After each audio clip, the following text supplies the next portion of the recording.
YS Jaganmohan Reddy గారు తెచ్చినటువంటి medical కాలేజీలను Chandrababu Naidu గారు చంపేశాడు అనేసి మాజీ మంత్రి విడదల రజనీ గారు మండిపడింది. ఆమె కాదు, అనేక మంది న్యూట్రల్ జర్నలిస్టులు కూడా మండిపడుతున్నారు. తెలుగుదేశం పార్టీకి సపోర్ట్గా మాట్లాడే కొంతమంది జర్నలిస్టులు కూడా ఈ ప్రైవేటీకరణ ఏదైతే చేస్తున్నారో వాటి మీద చాలామంది మండిపడుతున్నారు. తెలుగుదేశం పార్టీకి సపోర్ట్ చేసే సిపిఐఎం నాయకులు కూడా చంద్రబాబు నాయుడు గారిని ప్రశ్నిస్తున్నారు. వైసీపీ నాయకులు అయితే నిన్నటి నుంచి అసలు ఇంకా వాళ్ళ సోషల్ మీడియా వేదికగా అనేక మంది ప్రశ్నించడం కూడా జరిగింది.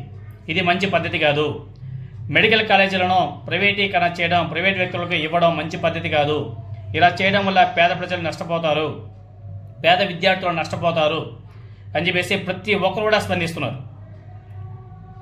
ఒక్కో మెడికల్ కాలేజీని తీసుకోవడానికి ఎంత కష్టమో చంద్రబాబు నాయుడు గారికి తెలియదు. ఎందుకంటే ఆయన హయాంలో, ఆయన ముఖ్యమంత్రిగా ఉన్నప్పుడు ఒక్క మెడికల్ కాలేజీని తీసుకొచ్చిన పాపాన లేదు, ఒక మెడికల్ కాలేజ్ కన్స్ట్రక్షన్ చేసిన పాపాన లేదు. కాబట్టి ఆ కష్టం నష్టం ఆయనకు తెలియదు. జగన్మోహన్ రెడ్డి గారు ఎంత కష్టపడ్డాడో ఆ మెడికల్ కాలేజీని తీసుకోవడానికి ఆ నాయకులకి, ఆ అప్పుడు ఉన్నటువంటి అధికారులకే తెలుస్తుంది.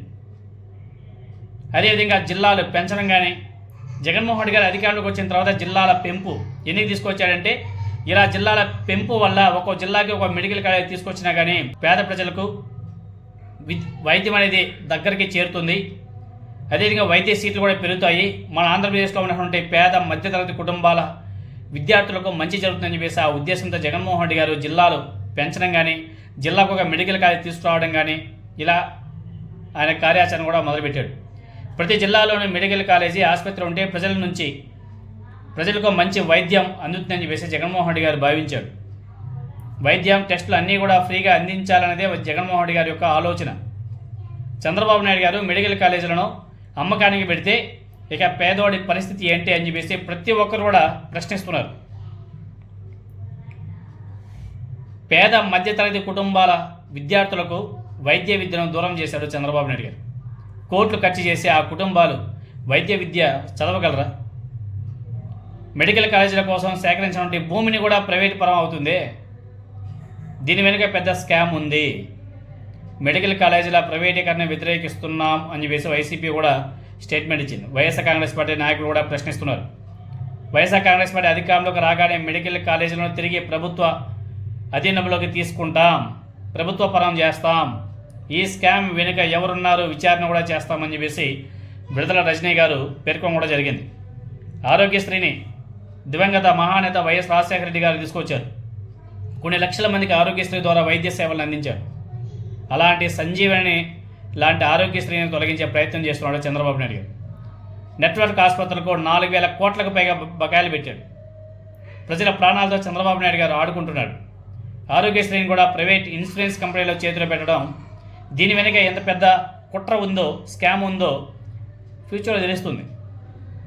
వైఎస్ రాజశేఖర రెడ్డి గారు కానీ, జగన్మోహన్ రెడ్డి గారు కానీ, వాళ్ళిద్దరు పేర్లు ప్రజల్లో లేకుండా చేసే ప్రయత్నం కూడా చేస్తున్నాడు చంద్రబాబు నాయుడు గారు. రాష్ట్ర ప్రజలను 120 సంవత్సరాలు బతకనిస్తా అని చెప్పేసి చంద్రబాబు నాయుడు గారు డబ్బా కొడుతున్నాడు కదా. ముందుగా ఆ గుంటూరు జిల్లా తురకపాలెంలో జరుగుతున్నటువంటి మరణాలను ఆపాలి ఫస్ట్ కూటమి ప్రభుత్వం. మాటలు ఆపేసి ప్రజల ప్రాణాలను కాపాడాలి. ఒకే ఊర్లో 30 మందికి పైగా చనిపోయారు. ఎందుకు చనిపోయారు ఏంటి ఆ లెక్క పక్క ఏమి ఎవ్వరికి తెలియదు. ఇప్పటివరకు కూటమి ప్రభుత్వం దాని మీద ఎటువంటి విచారణ కూడా చేయలేదు. అదేవిధంగా జగన్మోహన్ రెడ్డి గారు కూడా నిన్న ఈ మెడికల్ కాలేజీకి సంబంధించి చాలా పెద్ద ట్వీట్ చేశాడు. ఆయన ఆవేదన మొత్తాన్ని కూడా వెలగెక్కాడు. కానీ చంద్రబాబు నాయుడు గారికి చీమ కుట్టినట్టు కూడా లేదు. ఆరోగ్యశ్రీ గురించి అదేవిధంగా మెడికల్ కాలేజీల గురించి జగన్మోహన్ రెడ్డి గారు చాలా పెద్ద డేటాతో సహా మొత్తం ఆయన వివరించడం కూడా జరిగింది. ఆయన లాస్ట్లో ఒక మాట అన్నాడు. లాస్ట్ పాయింట్లో, ఎన్ని పాపాలు చేస్తున్న మిమ్మల్ని ప్రజలు క్షమించరు చంద్రబాబు నాయుడు గారు, ఇప్పటికే మీ పట్ల ప్రజలు ఆగ్రహంతో ఉన్నారు.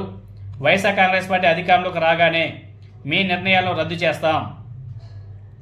ఈ కాలేజీలను మేము తీసుకొచ్చే మెడికల్ కాలేజీలను తిరిగి ప్రభుత్వ రంగంలోకి తెచ్చుకుంటామని చెప్పేసి కూడా జగన్మోహన్ రెడ్డి గారు సంచలనటువంటి ట్వీట్ కూడా చేశారు. సో చంద్రబాబు నాయుడు గారు ఈ 3 సంవత్సరాలు ఎవరికైనా ఇచ్చుకొని వైఎస్ఆర్ కాంగ్రెస్ పార్టీ అధికారంలోకి వచ్చిన తర్వాత ఆ మెడికల్ కాలేజ్ అన్నింటిని కూడా తమ అధీనంలోకి తీసుకుంటాం, ప్రభుత్వ అధీనంలోకి తీసుకుంటామని చెప్పేసి జగన్మోహన్ రెడ్డి గారు స్టేట్మెంట్ ఇచ్చాడు. ఇది మొగోడి మాట. ఎందుకంటే కష్టం ఆయింది, కష్టం అయింది. కానీ ఇక్కడ మాత్రం తన బినామీలకు అప్పనంగా పప్పు బెల్లలా పంచిపెట్టడానికి చంద్రబాబు నాయుడు గారు కూటమి ప్రభుత్వం సిద్ధమైపోయింది. దీన్ని ప్రతి ఒక్కరు కూడా ఖండించాలా, పార్టీలకు అతీతంగా ఖండించాలా. ఇది ఏ పార్టీకి సంబంధించింది కాదు, రాష్ట్ర ప్రజలకు సంబంధించినటువంటి ఆస్తి.